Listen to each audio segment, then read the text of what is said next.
So as you can tell, I did a thing.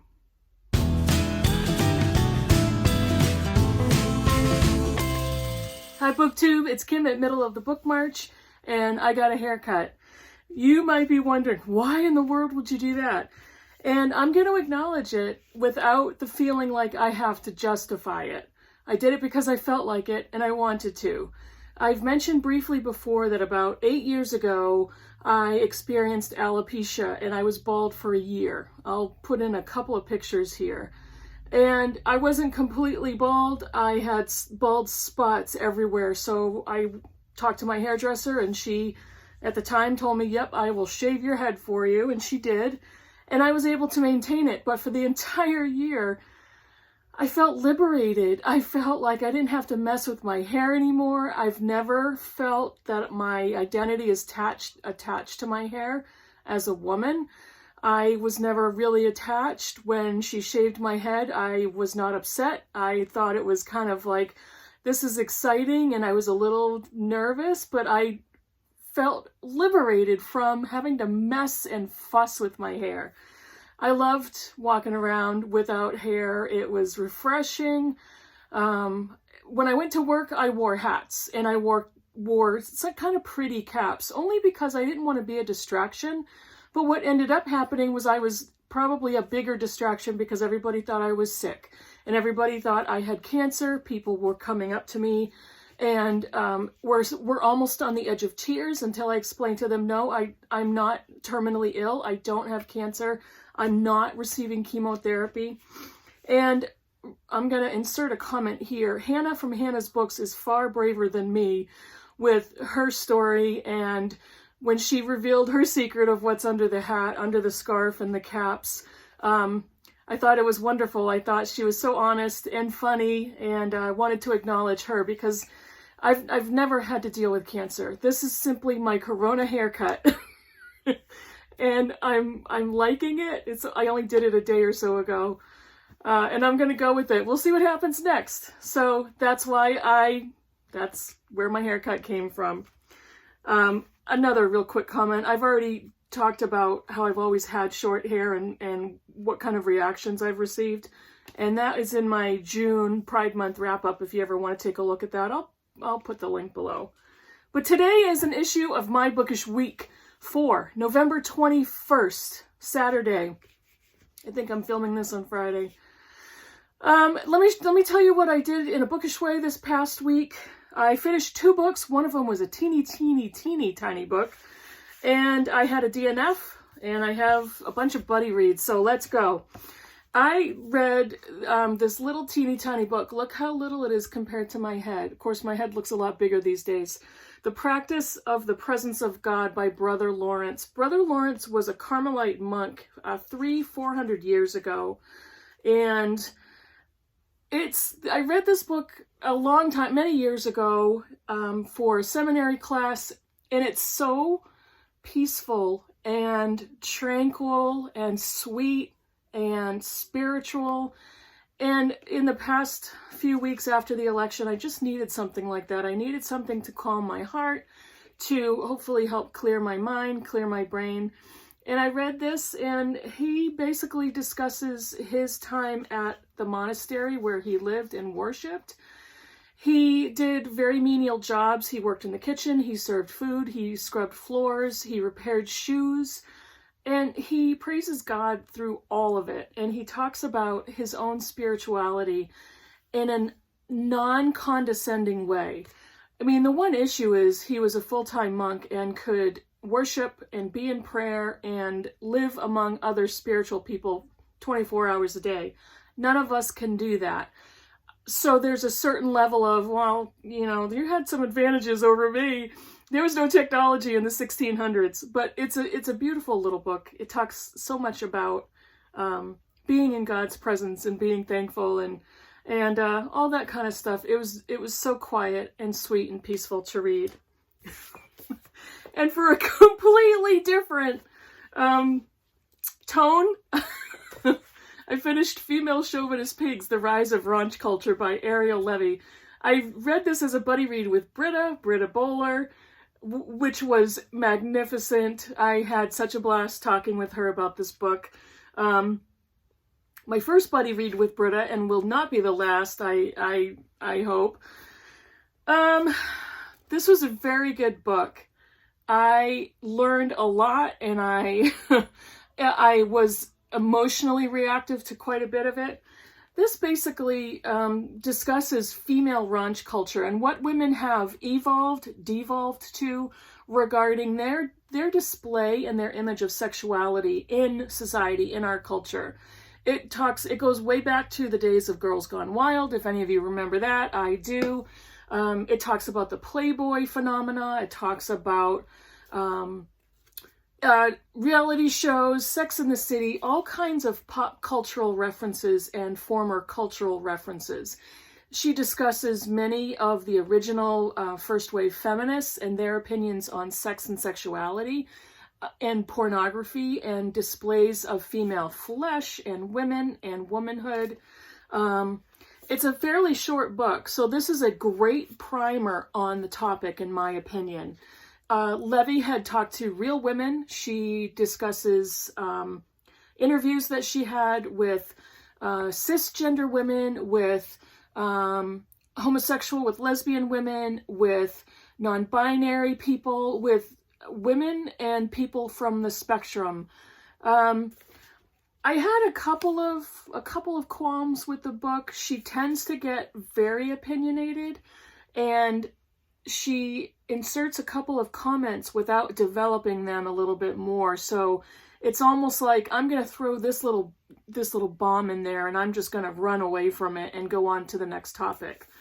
It was a very small quibble, and she's got copious notes in the back of this short book, but it was a tremendous buddy read. It was a great book. One thing I wanted to mention, as I think I may have discussed this before, mentioned this before, one of the biggest reasons I wanted to read this was the WAP song, W-A-P, which was done by Cardi B. I think I had mentioned it was Nicki Minaj. It was Cardi B.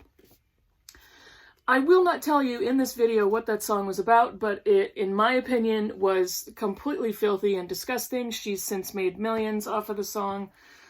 She discusses her body, the potential it has, what she can do with it, what she has done with it. She discusses her physical characteristics in very lurid,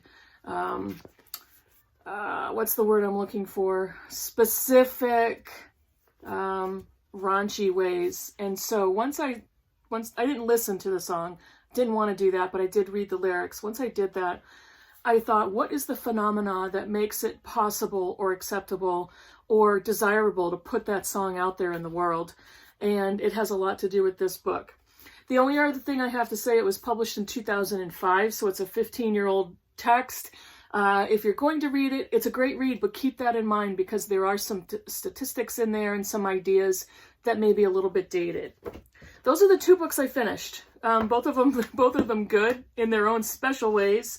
And very quickly, I'm basically doing the same buddy reads, currently reading with a couple of additions. But first, I do want to acknowledge congratulations to Douglas Stewart in his Booker Prize winning Shuggie Bain. There's a lot of, I don't know if you want to say controversy, but there's a lot of differing opinions on this book and its content, and also the fact that it won the Booker. I loved this book, and Douglas Stewart is Scottish. This discusses Glasgow in the 70s, the Margaret Thatcher years, and what happened to Glasgow in that time, what happened to families. It's autofiction, so he drew on his own childhood to write this novel about a young boy, Shuggie Bain, and his experiences with a severely alcoholic mother who, to the detriment of everybody in her family, only is obsessed only with alcohol, acquiring it, consuming it, and dealing with the aftermath. As a young boy, he is charged, because there is nobody else willing to do it, to take care of his alcoholic mother. And Douglas Stewart in this book, in this so well written and transparent story of this young boy dealing with his mother's addiction, a mother who he loves fiercely and completely. I loved it. I loved the story. I felt like I was walking with Shuggy through the whole novel. I can remember different parts of it that I received such an emotional reaction right in the heart, right in the gut. And I was very happy for Douglas Stewart that he won.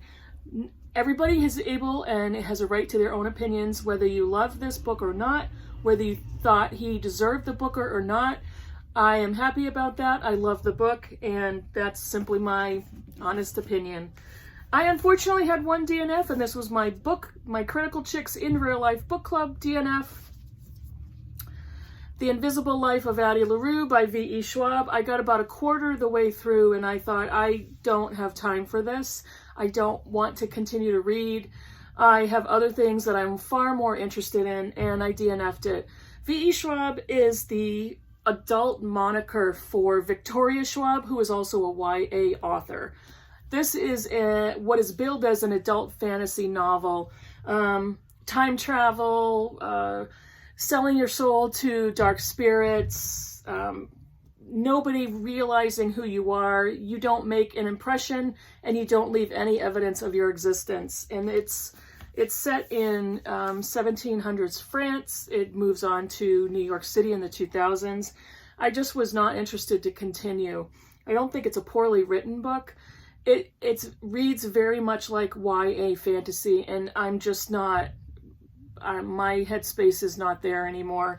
So I DNF'd that one. I'm still currently reading a bunch of books, the same ones. I'm just going to flash them to you quickly.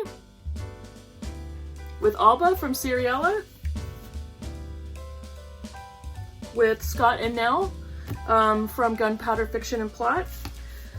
Let's see.